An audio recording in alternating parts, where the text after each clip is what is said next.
2023 was a year when India's defence industry received record orders from the government. The Defence Acquisition Council approved proposals worth rupees 3.5 lakh crore, and recently acceptance of necessity was granted to proposals worth 2.23 lakh crores. Out of this, 98% will be sourced from domestic industries. In FY23, India's defence production crossed 1 lakh crore for the first time. Exports crossed a record 16,000 crore. Is the government now likely to increase the order book for Indian defence PSUs and the private sector? Will the capital budget in the total defence budget increase? And will there be a hike in R&D expenditures as well?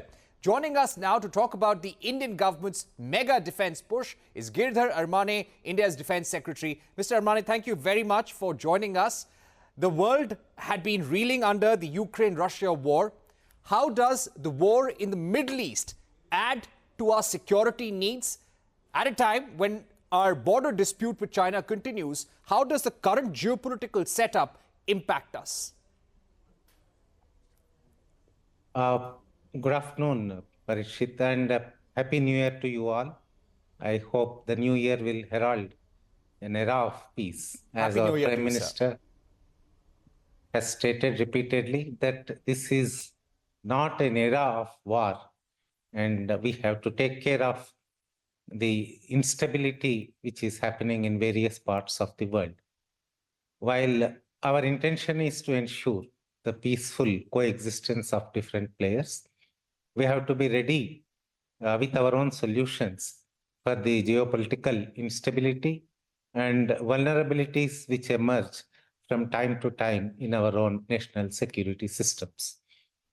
We have been monitoring the developments in Europe, in the Middle East, and in the South China Sea very carefully. And we keep on assessing the vulnerabilities we have to cater to in case the situation worsens further. Diplomatically, we have been working very closely with all our friendly foreign countries to ensure that India's supply chain remains open, and also we keep on helping our friends in need. The Russia-Ukraine war as well as Israel-Hamas conflict has led to global insufficiencies coming out to the fore. In fact, these are the countries which supply to almost all the countries in the world, either in terms of the electronic systems, the other fighter platforms like tanks, aircraft, engines, etc. The Make in India program of our Honorable Prime Minister has come handy in such a situation. We have been preparing for this kind of a situation for last 10 years. And now I am happy to tell you that whatever are the shortfalls from our supplier nations, we are able to mitigate to a large extent with our indigenous capacity. And I foresee that this particular episode, this particular event in Europe and also the one in the Middle East will help us to find opportunity for the domestic industry to strengthen our national security. Right. I am very confident that India will emerge stronger through this particular period of geopolitical instability by having a higher spectrum of manufacturing within the country. Right. That's a very important point, sir, you're making, that we have been able to mitigate the shortfall in defense supplies from abroad, largely from our domestic industries. Going focus, will there be a greater emphasis on self-reliance? Will the localization drive be stronger, more aggressive? Globalization is a must. We cannot really isolate India from the friendly foreign countries and the large players in the global arena. In fact, many of the technologies require inputs from various countries which are friendly to us. So we are not thinking of an autarkic solution for our defense and security needs, but it will be a codependent or a mutually supportive kind of a self-reliance in the defense sector. We have been working on several technologies with our friendly countries, from fighter jet technology to the semiconductors and our land-based platforms and sea vector. We have been doing a great job with our friendly countries in terms of collaboration. But ultimately, India is a huge country with a very large youth population. So our need to indigenize, our need to produce in India does not stem from strategic autonomy alone. It basically stems from our ability to provide the employment, gainful employment to more than 30 to 35 crore of youth who are in the active job market and several older people also. There are already 5 indigenization lists that have come out, sir. In terms of future phase of emphasis on localization, what weapon platforms, ammunition systems would you want the industry to focus on in terms of localization and cutting down imports? One is the modernization of our equipment, which is already in our inventory, whether it's the battle tanks or the ships, the naval ships, which need to modernize very quickly. We have very active borders, we have very active coastal area. So it is essential that our existing platforms remain in ship shape continuously. For this purpose, we have to provide constant supply of spares and constant maintenance in terms of the power packs, in terms of the transmissions, navigation, etc. So this will be the first level of focus which has been attempted in the positive indigenization list and also the negative import list.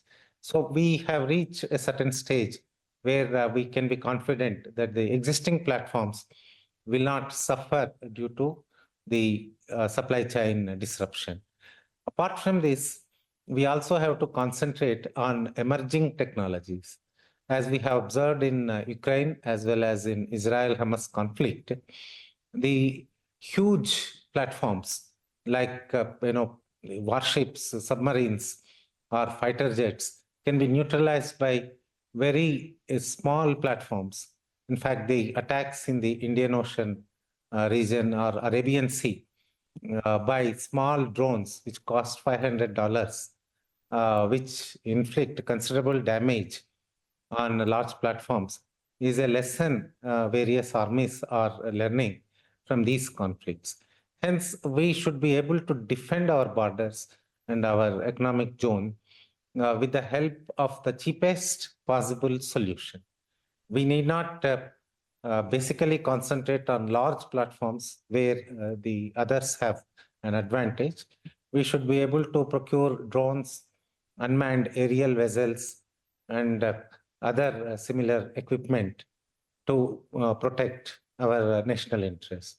Further, the robotics have brought forward a great opportunity to ensure that there is very little loss of life in hazards, disaster relief, as well as counterinsurgency operations. In that particular field, there is a huge scope for investment by the private industry. For example, if we had foliage penetrating radars or robots which can do surveillance of the location of the terrorists, we could have prevented the loss of life to our brave soldiers in Jammu and Kashmir. And such platforms will be of great use in Naxal-affected areas also. So Indian industry need to ramp up their capacity to deliver such platforms. Apart from this, we got demonstrated ability to manufacture several platforms in air defense as well as in the ground mobility. Right. We continue to build upon this. We continue to work with our industry to ensure that India's security needs are fulfilled by our own companies. Right. So I'd like to ask you about the defense production targets. In FY23, India's defence production crossed 1 lakh crore for the first time. What do you see the number as in FY24 and going forward? Yeah, we are aiming very high. We have crossed 1 lakh, but we are not satisfied with it. We are still the largest weapons importer in the world until last year. So we should be able to obviate the imports by increasing our own capacity. I am fervently hoping that our production this year will cross 1.5 lakh crore and may even inch up higher if exports offer a better opportunity this year. Largely, 1,75,000 crores will be a very ambitious target, but I don't think Indian industry will fail me on this ambition. Right. That indeed was the target that had been set by the Prime Minister, achieving a target of 1.75 lakh crore in defence production and $5 billion in defence exports by FY25. Do you think that can be achieved, sir? The domestic production has got a great scope of being fulfilled because we still, as I said earlier, are the largest importer. If we carefully analyze all our imports and try to procure as much as possible from our own industry, it's quite a possible target. Coming to the export, it is well understood that our exports depend on our heft in the International Committee of Nations and also the technology edge we have apart from the manufacturing excellence of the Indian industry. So we are trying to achieve all these three. Diplomatically, geopolitically, India has acquired a lot of importance by being true to our national objectives and also supporting the friendly foreign countries in times of need.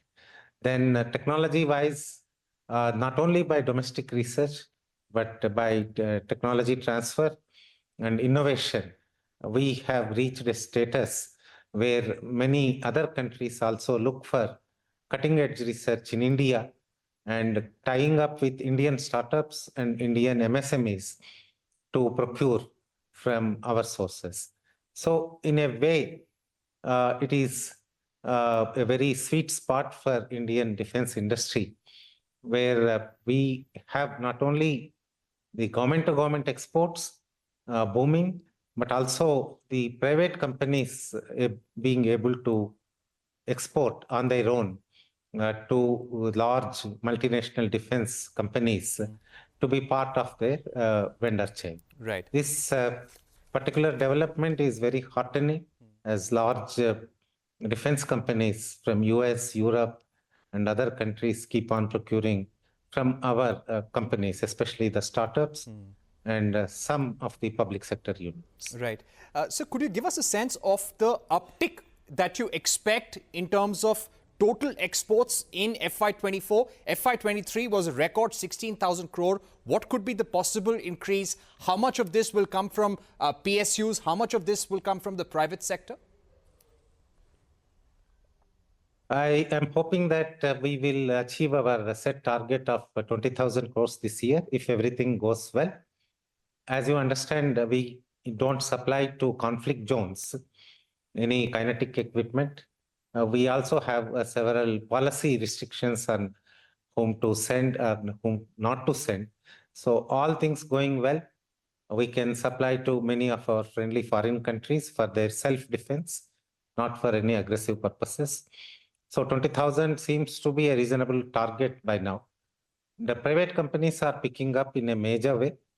They are supplying to major multinational companies such as Boeing and Lockheed Martin, etc. I hope that they will be able to contribute at least 40% of this year's exports.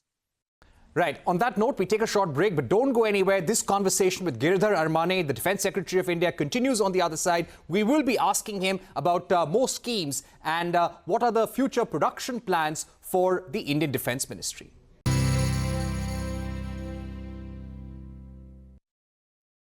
Welcome back. You're watching CNBC TV18. With us right now is India's Defence Secretary, Mr. Giridhar Aramane, and we're talking to him about indigenization and India's defence production roadmap. So we have been seeing a very strong stock market performance by defence companies, defence PSUs like Cochin Shipyard, Mazgaon Dock Limited, BEL for that matter. What do you think will drive the growth of these defence PSUs in future? What is your vision for them in terms of the next 10 years maybe? The orders from government will continue to flow as per the long-term capacity development plan of Indian Army, Indian Air Force and Indian Navy, apart from Coast Guard and the Central Armed Police Forces. So there will be a constant flow of the orders, procurement orders from Government of India agencies. Apart from that, as I have explained earlier, the battle scene analysis of the recent conflicts shows that there is a need to equip our defense forces with different kinds of technologies. Air defense, the drones and related platforms, and basically unmanned platforms or twinned platforms, which will be of great utility in ensuring security of the nation.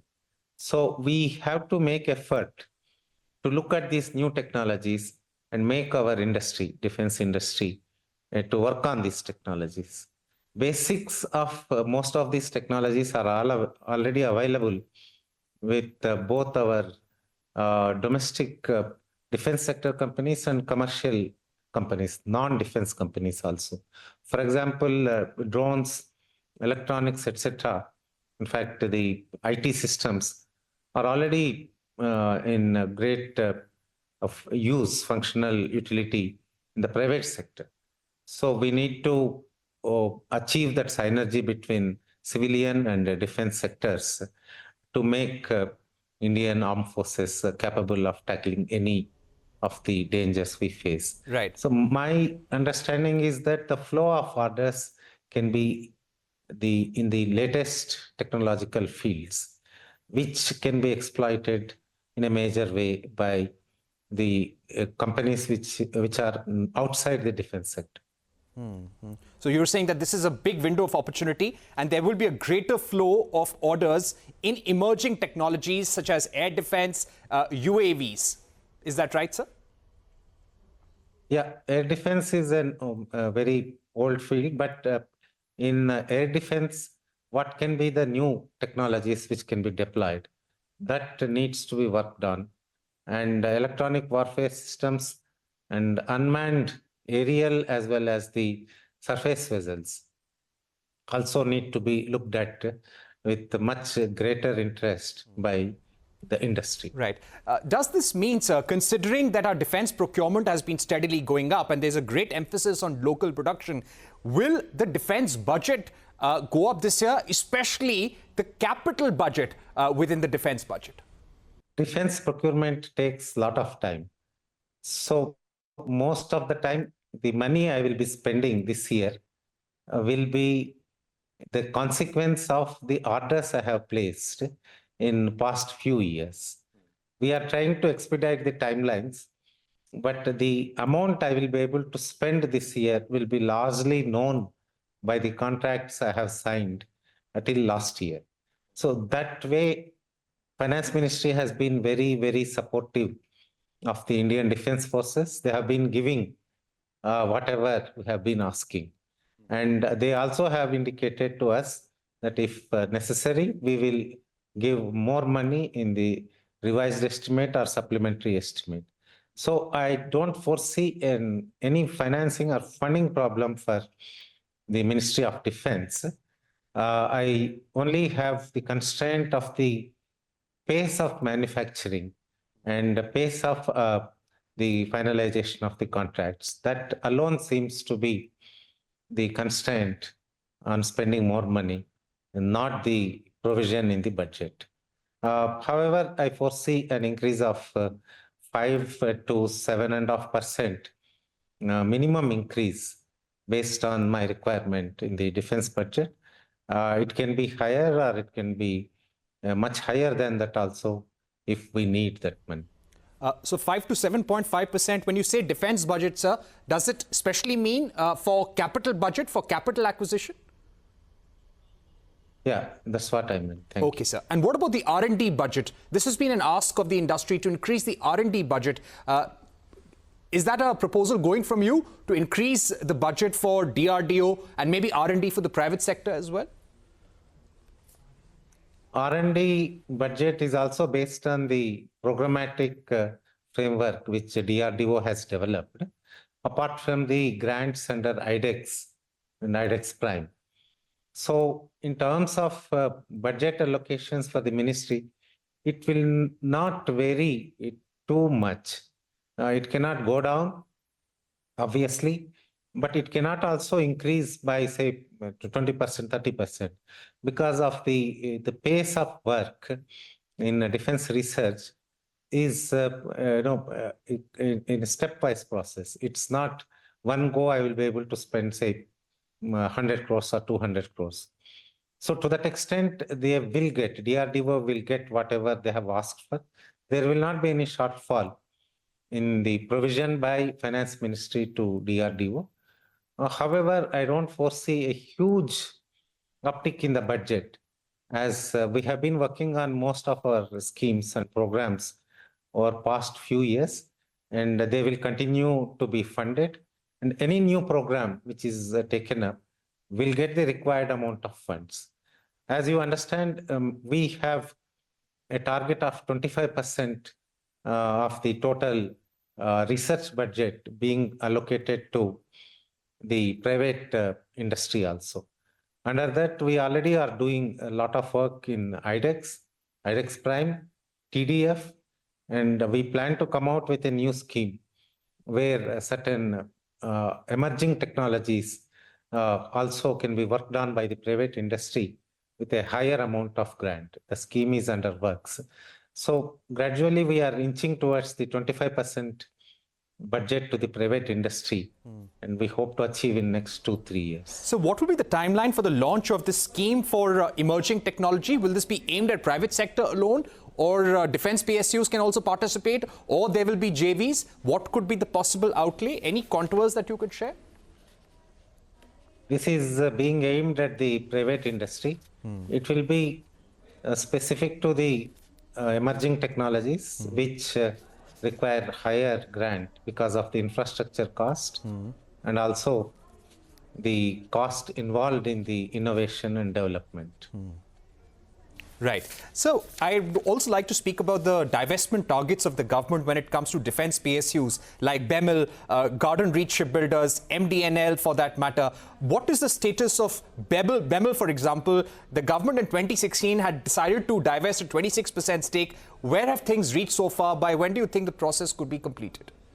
We don't want to shortchange our family silver for immediate gains. We are in discussion with the Department of Public Asset Management, and we will arrive at an opportune moment for undertaking this particular task. Right. But could you give us maybe a timeline, sir? Within how many months?